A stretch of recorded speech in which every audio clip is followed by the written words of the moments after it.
രാത്രിയിൽ മനസ്സിൻ്റെ തൂവൽ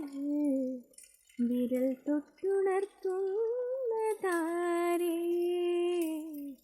അരികത്തിരുന്നൊരു പ്രിയമുള്ള പാട്ടായി അരികത്തിരുന്നൊരു പ്രിയമുള്ള പാട്ടായി